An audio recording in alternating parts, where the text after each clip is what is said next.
ओम शांति 5 जुलाई 2026 अव्यक्त महावाक्य revise 15 December 2010 मुरलीर सारांश मोर को तोरे परिवर्तन करी चिंतामुक्त सम्राट हुआ। गोटे सेकेंड रे व्यर्थ को बिंदु लगाइबार अभ्यासी होई प्रत्येक विकल्प तथा समय को सफल कर।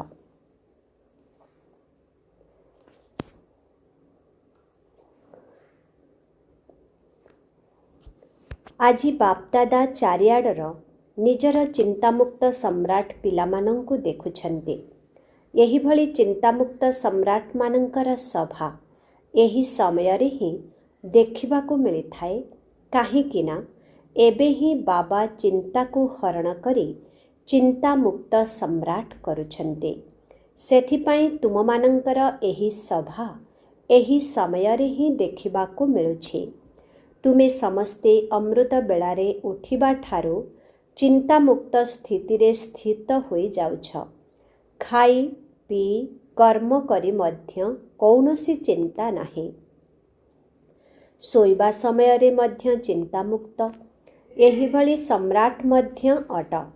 ता सहित चिंतामुक्त सम्राट मध्य अट। उठ सुअ किंतु चिंतामुक्त एही भली अनुभव करुछ तो?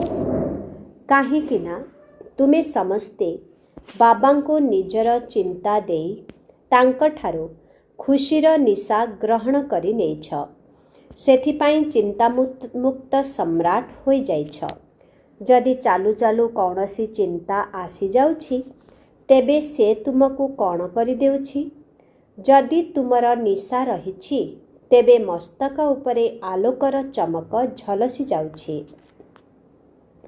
जदि चिंता आसी जाउछि तेबे बोझर टोकेई आसी जाउछि। एबे कुह, तुमको आलोकर चमक भल लागुछि ना बोझर टोकेई भल लागुछि?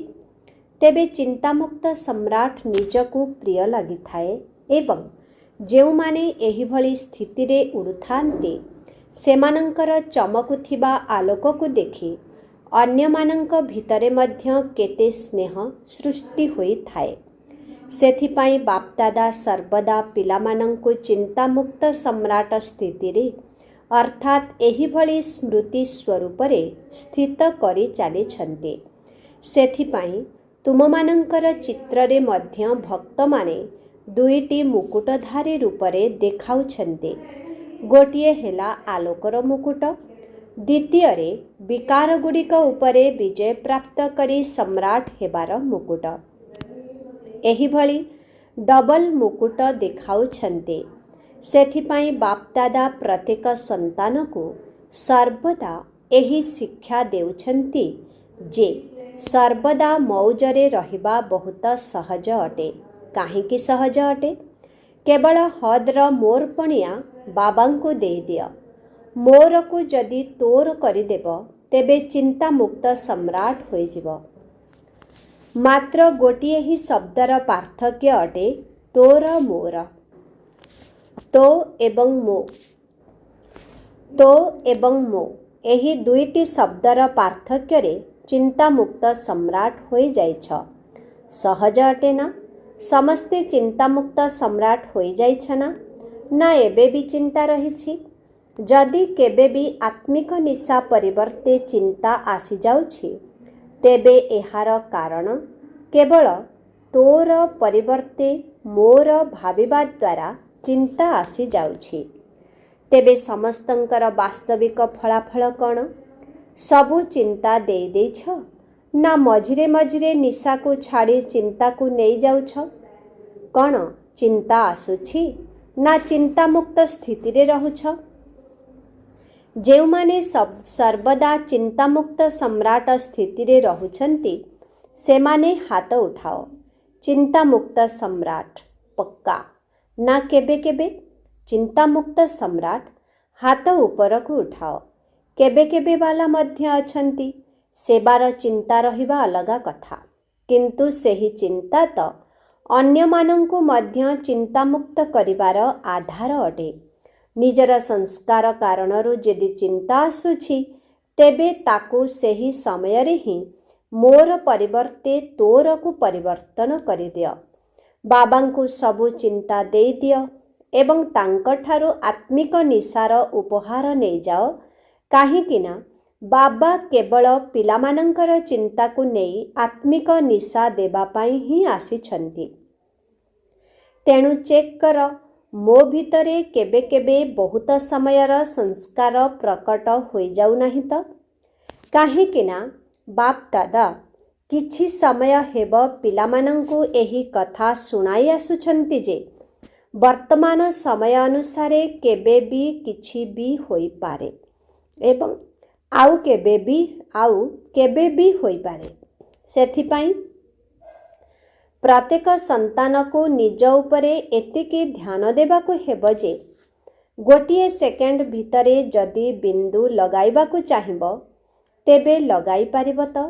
ଧରିନିଅ, ଯଦି କୌଣସି ବ୍ୟର୍ଥ ସଂକଳ୍ପ ଆସିଯାଉଛି ତେବେ ବିନ୍ଦୁ ଲଗାଇ ଗୋଟିଏ ସେକେଣ୍ଡ ଭିତରେ ବ୍ୟର୍ଥକୁ ସମାପ୍ତ କରିପାରିବ? ଏତିକି ଅଭ୍ୟାସ ଅଛି ତ?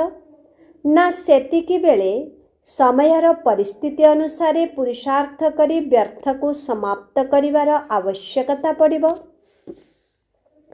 ଲଗାଇବାକୁ ଚାହୁଁଥିବ ବିନ୍ଦୁ, କିନ୍ତୁ ଲାଗିଯାଉଥିବ ପ୍ରଶ୍ନବାଚକ ଚିହ୍ନ। କାହିଁକି, କ'ଣ, କିପରି? ସେତିକି ବେଳେ ଯଦି ଏହାକୁ ଭାବିବାକୁ ଲାଗିବ ତେବେ ଭବିଷ୍ୟତ ପାଇଁ ଯେଉଁ ଲକ୍ଷ୍ୟ ରଖୁଛ, ବାବାଙ୍କ ସାଥିରେ ଘରକୁ ଯିବାର, ବାବା ତ ଗୋଟିଏ ସେକେଣ୍ଡରେ ଚାଲିଯିବେ, କାହିଁକି ନା ବିନ୍ଦୁ ଅଟନ୍ତି ଏବଂ ସେକେଣ୍ଡ ମଧ୍ୟ ବିନ୍ଦୁ ଅଟେ ଏବଂ ଫୁଲଷ୍ଟପ୍ ମଧ୍ୟ ବିନ୍ଦୁ ଅଟେ। ତେଣୁ ତୁମମାନଙ୍କର ସେତିକି ଅଭ୍ୟାସ ଅଛି ତ? ଏଥିପାଇଁ ଏବେଠାରୁ ଯଦି ଏହି ଅଭ୍ୟାସର ଅଭ୍ୟାସୀ ହୋଇଯିବ ତେବେ ବାବାଙ୍କ ସମାନ ଶ୍ରୀମତର ହାତରେ ହାତ ଦେଇ ନିଜର ଘରେ ପହଞ୍ଚିଯିବ। ସେଥିପାଇଁ ବାପଦାଦା ପୂର୍ବରୁ ମଧ୍ୟ ଶୁଣାଇ ସାରିଛନ୍ତି ଯେ ଦୁଇଟି କଥା ଉପରେ ବିଶେଷ ଧ୍ୟାନ ଦିଅ। ସେହି ଦୁଇଟି କଥା କ'ଣ? ଗୋଟିଏ ହେଲା ସଂକଳ୍ପ ରୂପକ ସମ୍ପତ୍ତି ଏବଂ ଦ୍ୱିତୀୟଟି ସମୟ ରୂପକ ସମ୍ପତ୍ତି। ଏମିତି ତ ଅନେକ ଗୁଡ଼ିଏ ସମ୍ପତ୍ତି ମିଳିଛି, ଜ୍ଞାନର ସମ୍ପତ୍ତି, ଶକ୍ତିର ସମ୍ପତ୍ତି। ଯୋଗ ଦ୍ୱାରା ଯାହା ବି ସବୁ ମୁଖ୍ୟ ସମ୍ପନ୍ନ ହେବାର ଉପାୟ ଗୁଡ଼ିକ ରହିଛି ସବୁକିଛି ପ୍ରାପ୍ତ କରାଇ ଦିଆଯାଇଛି। କାହିଁକି ନା ଏହି ସଙ୍ଗମ ଯୁଗର ସମୟ ସାରା କଳ୍ପ ଭିତରେ ବିଶେଷ ଅମୂଲ୍ୟ ସମୟ ଅଟେ। କେବଳ ଏହି ସମୟରେ ହିଁ ଯେତିକି ପ୍ରାପ୍ତି କରିବାକୁ ଚାହିଁବ ସେତିକି କରିପାରିବ। କାହିଁକି ନା ଏହି ଗୋଟିଏ ଜନ୍ମ ମହାନ ଜନ୍ମ ଅଟେ। ଏହି ଗୋଟିଏ ଜନ୍ମରେ ଅନେକ ଜନ୍ମର ପ୍ରାରବ୍ଧ ଜମା କରିବାକୁ ହେବ। ତେଣୁ ସଙ୍ଗମ ଯୁଗର ସମୟକୁ ଗୋଟିଏ ସେକେଣ୍ଡ ମଧ୍ୟ ନଷ୍ଟ କରିବାର ନାହିଁ। ଗୋଟିଏ ସେକେଣ୍ଡର ସମ୍ପର୍କ ଅନେକ ଜନ୍ମ ସହିତ ରହିଛି। ଜମା କରିବାର ଗୋଟିଏ ବର୍ଷ ଅନେକ ବର୍ଷର ପ୍ରାପ୍ତିର ଆଧାର ଅଟେ। ସେଥିପାଇଁ ଏହି ସମୟର ମୂଲ୍ୟ ସେକେଣ୍ଡ ବା ମିନିଟ ନୁହେଁ, 1 ଘଣ୍ଟା ମଧ୍ୟ ମହାନ ଅଟେ ଏବଂ 1 ସେକେଣ୍ଡ ମଧ୍ୟ ମହାନ ଅଟେ ଏବଂ ସଂକଳ୍ପ ହେଲା ଏହି ସଙ୍ଗମଯୋଗୀ ଜନ୍ମର ବିଶେଷ ଆଧାର। ଦେଖ, ତୁମେମାନେ ଯେଉଁ ଯୋଗ ଲଗାଉଛ ତାକୁ ମନ୍ମନା ଭବ କହୁଛ ନା? ଏବଂ ଏହା ହିଁ ମୂଳ ଦୁଆର ଆଧାର ଅଟେ। ମନର କାମ ହିଁ ହେଉଛି ସଂକଳ୍ପ କରିବା।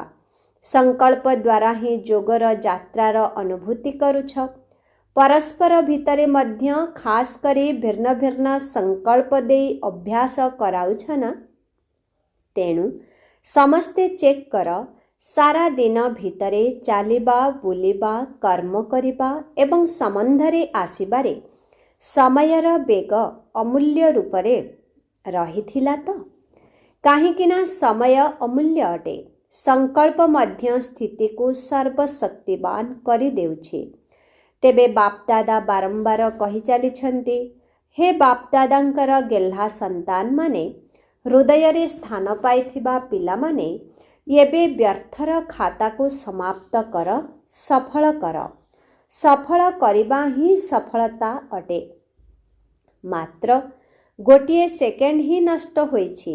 एही भली भावना ही प्रत्येक सेकेंड प्रत्येक संकल्प सफल हेला तो निज भितरे एतिकी ध्यान देबाकु ही पड़िबो। एतिके फुल स्टॉप लगाइबार चेकिंग कर, बेपरुआ हुओ नाही। बाप दादा तो कहिथिले, किंतु मु बुझी पारि नथिली, समय विषय रे भाबी नथिली। समय एते तीव्र बेगरे चली जाउछि एवं जीव मध्य। एबे बाप दादा सबु पिलांक ठारू अवहेलापणियाकु नै जिबा पाई चाहिछन्ते। ए कथा सुनिबाकु चाहुनाहांती जे मु तो बुझी पारि नथिली, भाबी नथिली। एबे वर्ष मध्य नुआ आसिबाकु जाउछि।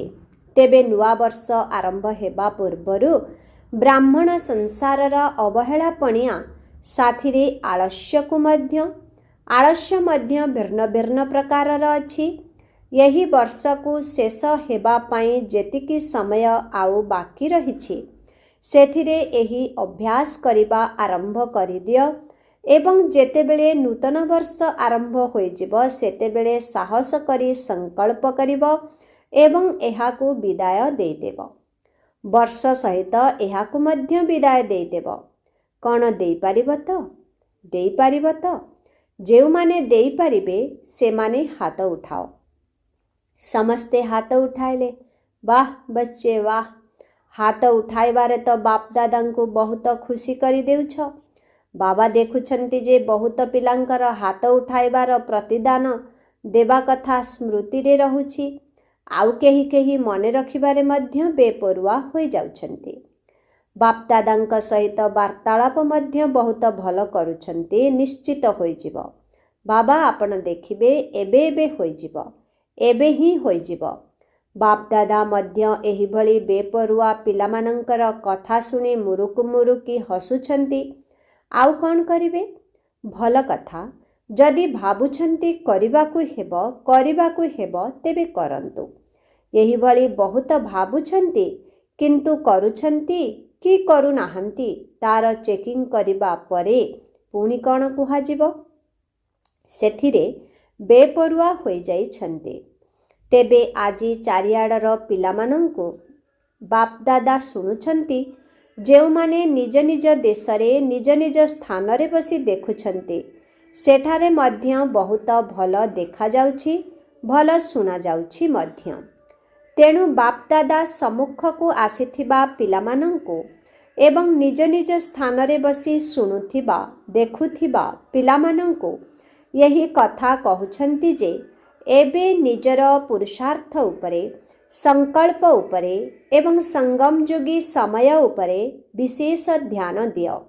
सबु पिलामाने स्नेहर विषय रे तो अधिकांश पास अटंती। स्नेह आधार रे मध्य निजर भल उन्नति करुछंती। स्नेह थिबा कारणरु एवं बाबांक ठारू स्नेहर प्रत्युत्तर मिलुथिबा कारणरु आगको बढ़ुछंती मध्य। किंतु बाबा भाबुछंती जेपरी स्नेह रखिबा क्षेत्र रे अनुभवी होई आगको आगको बढ़ी चलीछ सेहीपरि जोगर विषय रे मध्य अनेक जन्मर विकर्म विनाश करिबा उपरे मध्य आहुरी अधिक ध्यान दियो। काहीकि जानिछ? जदि विकर्म विनाश होई जिव तेबे बाबांक साथी रे मध्य जाई परिबो, नचेत पछे पछे आसीबो एवं बाबा भाबुछंती जे स्नेहर प्रतिदान हेला स्नेही आत्मा जहा कहिब ताहा ही करिबाकु हेब। बाबा चाहुछंती जेहेतु पिलामानंकर स्नेह बाबांक सहित रहिछि तेबे सर्वदा साथी रे रुहंतु। राजधानी रे मध्य ब्रह्मा बाबांक साथी रे राजधानी को आसंतु। राजधानी रे आसीबा अर्थ राज परिवार भितरे आसंतु। सिंहासन उपरे जदिओ न बसंतु किंतु राज परिवार रे साथी तो हुअंतु। बाप दादा पूर्वरु मध्य कहिछंती एहाकु जानिब किपरि? जेबेठारु तुमे आसीछ ज्ञान रे तुमको जेते वर्ष हेलाणी सेतिकी समय जदि तुमे बाप दादांकर हृदय सिंहासनर अधिकारी होई रहिछ एवं जेउमाने अधिक समय पर्यंत हृदय सिंहासन उपरे रहिछंती ମାଟି ଉପରେ ପାଦ ରଖି ନାହାନ୍ତି ସେମାନେ ସେହି ଅନୁସାରେ ରାଜପରିବାରର ପାଖାପାଖି ସମ୍ବନ୍ଧରେ ଆସିବେ, ରାଜକୀୟ ପରିବାରବାଲା ହେବେ। ତେଣୁ ଯଦି ସ୍ନେହ ରହିଛି ତେବେ ସ୍ନେହ ଥିବା ଆତ୍ମା ସାଥୀ ହୋଇ ରହିବାରେ ପଛରେ ରହିବେ ନାହିଁ। ଏବେ ଯେଉଁମାନେ ହୃଦୟ ସିଂହାସନ ଅଧିକାରୀ ଅଟନ୍ତି ସେମାନେ ଦ୍ୱାପର କଳିଯୁଗରେ ମଧ୍ୟ ସମ୍ବନ୍ଧରେ ରହିବେ, ପାଖାପାଖି ରହିବେ। ସେଥିପାଇଁ ସ୍ନେହର ପ୍ରତିଦାନ ଦେବାବାଲା ହୋଇ ସର୍ବଦା ହୃଦୟ ସିଂହାସନର ଅଧିକାରୀ ହୋଇ ରୁହ ଏବଂ ଜନ୍ମ ଜନ୍ମର ଅଧିକାର ନିଅ।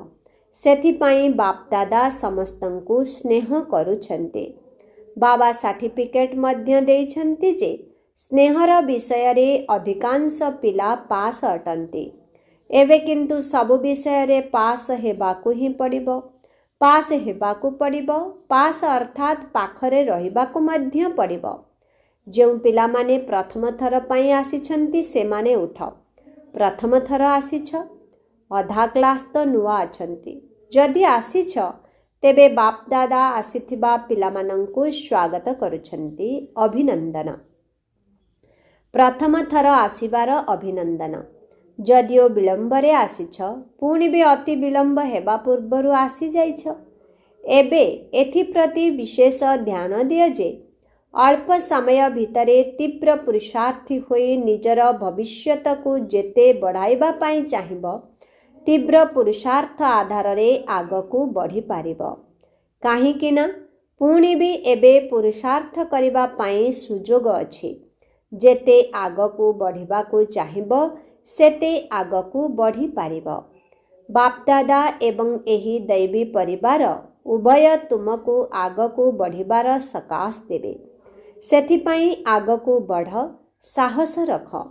ତୁମ ସାହସ ଆଧାରରେ ବାପଦାଦା ଏବଂ ପରିବାରର ସାହାଯ୍ୟ ନିଶ୍ଚିତ ମିଳିବ। ତେଣୁ ଆଗକୁ ବଢ଼। ଠିକ୍ କଥା ନା? ହଁ କୁହ, ଆଗକୁ ବଢ଼। ଆଚ୍ଛା।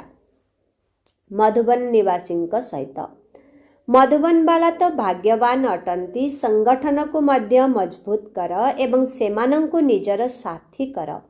ଅନ୍ୟ କୌଣସି କଥାରେ ସାଥୀ କରିବାର ନାହିଁ। ଏଥିରେ ପରସ୍ପରକୁ ସାଥୀ କରି ପ୍ରଥମ ନମ୍ବର ମଧୁବନକୁ ନେବା ଉଚିତ। କ'ଣ ନେବ ତ? ଯାହା ବିତି ଯାଉଛି ତାକୁ ଭୁଲିଯାଅ। ଯାହା ବି ହୋଇଛି ସମସ୍ତେ ଦେଖିଛନ୍ତି, ଶୁଣିଛନ୍ତି ଏବଂ ମଧୁବନ ନିବାସୀଙ୍କୁ ତ ବହୁତ ସୁନ୍ଦର ସୁବର୍ଣ୍ଣ ସୁଯୋଗ ମିଳିଛି। ମଧୁବନ ଭିତରେ ସମସ୍ତେ ଆସିଗଲେ। ତେଣୁ ମଧୁବନବାଲା ଯଦି ମିଳିମିଶି, ଏମିତି ନୁହେଁ ଯେ ପାଣ୍ଡବ ଭବନ ଅଲଗା ବା ଅନ୍ୟ କୌଣସି ସ୍ଥାନ ଅଲଗା ଅଟେ। ନା, ମଧୁବନ ମାନେ ସମସ୍ତେ ଏକ ଅଟ। ତେଣୁ ମଧୁବନ ନିବାସୀ କ'ଣ ଭାବୁଛନ୍ତି କରିବ? ଯେଉଁମାନେ କରିବ ହାତ ଉଠାଅ। ସମସ୍ତେ ଉଠାଇଲେ।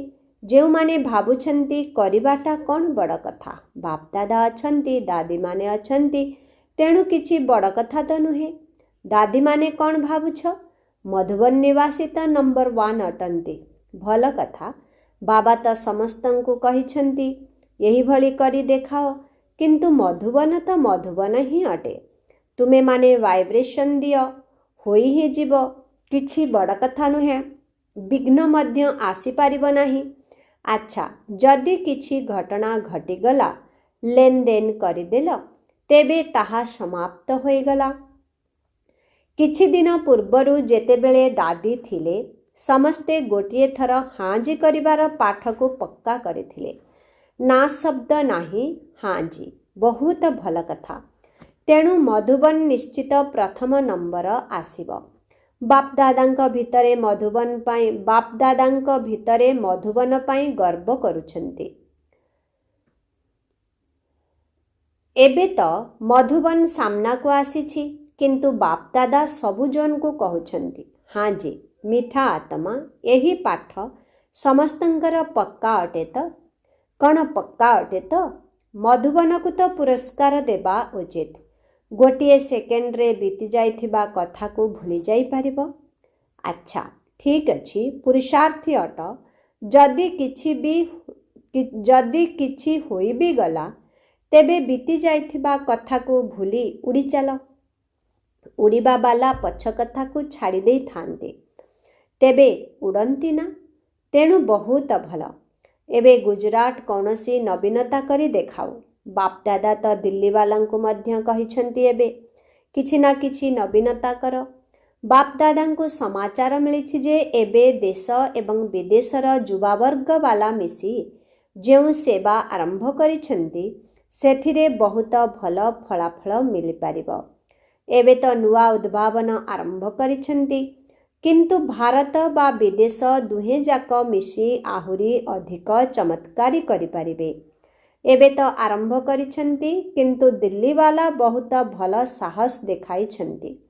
ଆରମ୍ଭ ତ କରିଦେଇଛନ୍ତି, କିନ୍ତୁ ସାରା ବିଶ୍ୱରେ ଯଦି ଏହା ବ୍ୟାପିଯିବ ତେବେ ବିଦେଶ ଏବଂ ଦେଶ ମିଶିକରି ତ ଗୋଟିଏ ବ୍ରାହ୍ମଣ ପରିବାର ସୃଷ୍ଟି ହୋଇଛି ଏବଂ ଆଗକୁ ବିଶ୍ୱକୁ ମଧ୍ୟ ଏକ ପରିବାର କରିଦେବ। ଏହା ବିଶ୍ୱକୁ ଦେଖାଇବାକୁ ହେବ। ଆରମ୍ଭ ତ ହୋଇଯାଇଛି। ଏବେ ମୁସଲମାନ ମାନେ ମଧ୍ୟ ଆଗକୁ ବଢ଼ୁଛନ୍ତି, କିନ୍ତୁ ଏବେ ଏଭଳି କୌଣସି ବଡ଼ କାର୍ଯ୍ୟକ୍ରମ ପ୍ରସ୍ତୁତ କର ଯେଉଁଥିରେ ମୁଖ୍ୟ ମୁଖ୍ୟ ଦେଶମାନଙ୍କରୁ ଅତିଥିମାନେ ଆସିଯିବେ ଏବଂ ସାରା ବିଶ୍ୱରେ ପ୍ରସିଦ୍ଧ ହୋଇଯାଉ ଯେ ସମସ୍ତେ ଆମେ ଗୋଟିଏ ପିତାର ସନ୍ତାନ, ପରସ୍ପର ଭାଇ ଭଉଣୀ ଅଟୁ। ବ୍ରଦରହୁଡ୍ ଅର୍ଥାତ୍ ଭାତୃତ୍ୱ, ସିଷ୍ଟରହୁଡ୍ ଅର୍ଥାତ୍ ଭଗ୍ନିତ୍ୱ, ଏହି ସମାଚାର ଖେଳିଯାଉ। ଗୋଟିଏ ହିଁ ମଞ୍ଚ ଉପରେ ସବୁଆଡ଼ର ଲୋକମାନଙ୍କର ବିଶେଷ ଅନୁଭବର କାର୍ଯ୍ୟକ୍ରମ ହେଉ। ଯୋଜନା ତ ସମସ୍ତେ କରୁଛନ୍ତି। ଏବେ ସମସ୍ତେ ବେହଦ ଆଡ଼କୁ ଯାଉଛନ୍ତି। ତେଣୁ ସମସ୍ତଙ୍କୁ ଜଣାପଡ଼ିଯାଉ ଯେ ଏହା ଏକମାତ୍ର ଈଶ୍ୱରଙ୍କର ପରିବାର ଅଟେ। ଏହି କଥା ପ୍ରସିଦ୍ଧ ହୋଇଯାଉ। ବାକି ତ ସମସ୍ତେ ଯେଉଁମାନେ ବି ଆସୁଛନ୍ତି ସେବା ମଧ୍ୟ କରୁଛ, ସ୍ୱପୁରୁଷାର୍ଥ ମଧ୍ୟ କରୁଛ ଏବଂ ଏହା ଈଶ୍ୱରୀୟ କାର୍ଯ୍ୟ ଅଟେ। ଏହା ମଧ୍ୟ ଦୁନିଆ ପାଇଁ ପ୍ରସିଦ୍ଧ ହୋଇଯିବ ଗୋଟିଏ ହିଁ ପରିବାର। ଆଚ୍ଛା, ଚାରିଆଡ଼ର ପିଲାମାନଙ୍କୁ ବାପଦାଦା ଏବେ ଅଭିନନ୍ଦନ ଦେଉଛନ୍ତି। ପ୍ରତ୍ୟେକ ଦିନ ପ୍ରତ୍ୟେକ ଘଣ୍ଟାରେ ଆଗକୁ ବଢ଼ିବାର ଅଭିନନ୍ଦନ। ସମୟ ତୁମମାନଙ୍କୁ ଅପେକ୍ଷା କରିଛି। ତୁମେ କିନ୍ତୁ ସମୟକୁ ଅପେକ୍ଷା କର ନାହିଁ। ତୁମେମାନେ ସମୟକୁ ଅର୍ଥାତ୍ ସମାପ୍ତିକୁ ଯେତେ ପାଖକୁ ଆଣିବାକୁ ଚାହିଁବ ଆଣିପାରିବ। ସମୟ ଆସିଲେ ପ୍ରସ୍ତୁତ ହୋଇଯିବୁ, ଏହା ତୁମ ବ୍ରାହ୍ମଣମାନଙ୍କର ସଂକଳ୍ପ ହେବା ଉଚିତ ନୁହେଁ। ତୁମେ ସମୟକୁ ପାଖକୁ ଆଣ।